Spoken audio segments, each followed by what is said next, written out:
এই এপিসোডে আমরা দেখব যে কিভাবে দুইটা অ্যারের মাঝে কমন এলিমেন্টগুলোকে আইডেন্টিফাই করা যায় এবং যে এলিমেন্টগুলো কমন না সেগুলোকেও আইডেন্টিফাই করা যায়। ঠিক আছে, এর আগে আমরা দেখেছি যে দুইটা অ্যারেকে কিভাবে একসাথে যোগ করা যায় বা মার্জ করা যায়। আজকে আমরা দেখব যে কিভাবে অ্যারের ভিতরে ডিফারেন্স এবং ইন্টারসেকশন চেক করা যায়। এখানে আমাদের দুইটা অ্যারে আছে, চলেন আগে নাম্বার দিয়ে শুরু করি।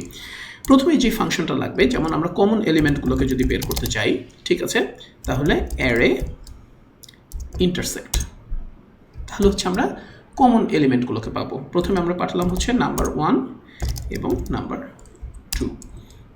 এখানে একটা জিনিস একটু মনে রাখা লাগবে, আমরা প্রিন্ট করি আগে, তাহলে আপনি বুঝতে পারবেন। কমন, দেখেন এখানে আমরা কি দেখতে পাচ্ছি যে 1 3 7 1 2 এই এলিমেন্টগুলো আলটিমেটলি এখানেও আছে। 1 2 7, এই যে 7 আছে, 2 আছে, 1 আছে, 3 আছে, ঠিক আছে, বাকি এলিমেন্টগুলো আর নাই।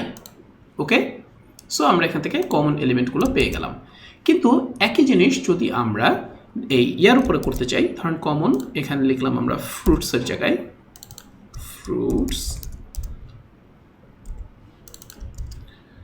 ফ্রুটস 2, এবং আমরা এখানে একইভাবে কমন এফটাকে প্রিন্ট করি, তাহলে আমরা কি দেখব? তাহলে আমরা দেখব যে শুধুমাত্র লেমন এসেছে। হ্যাঁ, এই অ্যারে ইন্টারসেক্ট কিন্তু শুধুমাত্র ভ্যালু দিয়ে চেক করে, এ কিন্তু কিগুলোকে চেক করে না। যদিও এখানে লেমনের কি হচ্ছে ই আর এখানে লেমনের কি হচ্ছে সি, কিন্তু সেটা সে চেক করে নাই। সে আলটিমেটলি চেক করেছে শুধুমাত্র ভ্যালুটাকে। সো সে প্রথম অ্যারের যে কিটা আছে সেই কিটা দিয়ে রিটার্ন করেছে। এটা যদি আমরা একটু রিভার্স করে দিতাম, এভাবে দিতাম, তাহলে আমরা পরের অ্যারেটা পেতাম। ঠিক আছে, এটা হচ্ছে মেইন অ্যারে, সো এর কিটা পেতাম। আর একই সাথে যদি আমরা কিটাও চেক করতে চাই, তাহলে কি করব? তাহলে আমরা যেটা করব সেটা হলো অ্যারে ইন্টারসেক্ট অ্যাসোসিয়েটেড। ঠিক আছে, সো সেই ক্ষেত্রে যেটা হবে সেটা হচ্ছে ও একই সাথে ভ্যালু এবং কি দুটাই চেক করবে, এবং সেই ক্ষেত্রে সে দেখবে যে একটা এলিমেন্টও মেলে নাই। ওকে, কিন্তু এখানে যদি আমরা সি দেই, তাহলে দেখবো যে হ্যাঁ, এই যে দেখেন কিও মিলেছে, ভ্যালুও মিলেছে, কিও মিলেছে, ভ্যালু মিলেছে, সো আলটিমেটলি সে ওটাকে রিটার্ন করেছে। ওকে, আচ্ছা, এবার যদি আমরা ডিফারেন্স চেক করতে চাই যে এই অ্যারের ভিতরের কোন এলিমেন্টগুলো এই অ্যারেতে নাই, ঠিক আছে, তাহলে আমরা যে ফাংশনটা ইউজ করবো সেটা হচ্ছে অ্যারে ডিফ।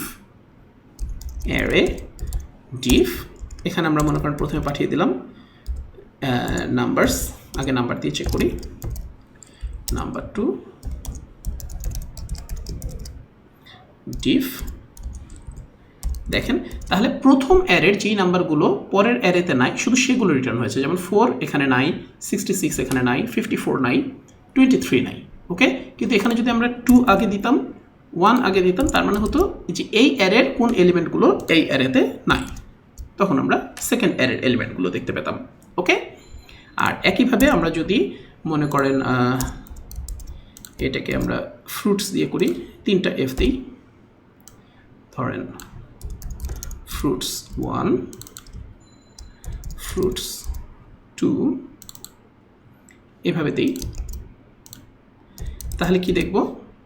তাহলে দেখব যে অ্যাপল আর ব্যানানা, এই অ্যারের অ্যাপল আর ব্যানানাটা এখানে নাই, কারণ লেমনটা অলরেডি এখানে আছে। ঠিক আছে, যদি এখানে ই থাকতো আলটিমেটলি তারপরও একই হতো। সো এই অ্যারের অ্যাপল আর ব্যানানা এই অ্যারেতে নাই, কিন্তু আমরা যদি এটা রিভার্স করে দিতাম তাহলে আলটিমেটলি দেখতাম যে ওই সেকেন্ড অ্যারের জিনিসপত্র, যে পাইনঅ্যাপল, মাল্টা এবং গ্রেপস, কোথায়? ফ্রুটস 1, পাইনঅ্যাপল,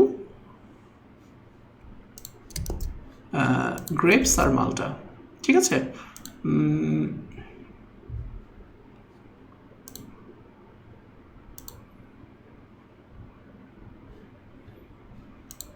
রান করি,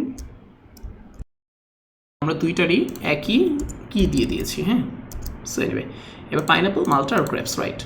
সো এখন এটা পেয়েছি। আর যদি আমরা কি সহ চেক করতে চাই তাহলে কি করব? তাহলে আলটিমেটলি আমরা অ্যারে ডিফ অ্যাসোক আমরা এটা দিতে পারি। ঠিক আছে, তাহলে ধর 1 আর 2তে দিই। এবার যদি আমরা দিই তাহলে দেখবো অ্যাপল, বানানা, লেমন কোনোটাই আসলে মেলে নেই, কারণ লেমনের শুধু ভ্যালুটা মিলেছে, কিটা মেলে নেই। কিন্তু এখানে যদি সি থাকতো সেম কি, তাহলে আমরা পেতাম যে অ্যাপল আর ব্যানানা। সো এই হচ্ছে ডিফারেন্স। ডিফ মানে অ্যারে ইন্টারসেক্ট এবং অ্যারেডিফ এর সাথে অ্যাসোক যদি আপনি লাগান তাহলে শুধু কিগুলো দিয়ে চেক হবে, আর যদি না লাগান শুধু ভ্যালু দিয়ে চেক হবে। এই দুইটা ফাংশনই অসম্ভব রকমের ইউজফুল এবং দেখবেন বড় বড় প্রোগ্রামে প্রায়ই আপনার কাজে লাগছে। ওকে, টেক কেয়ার গাইজ।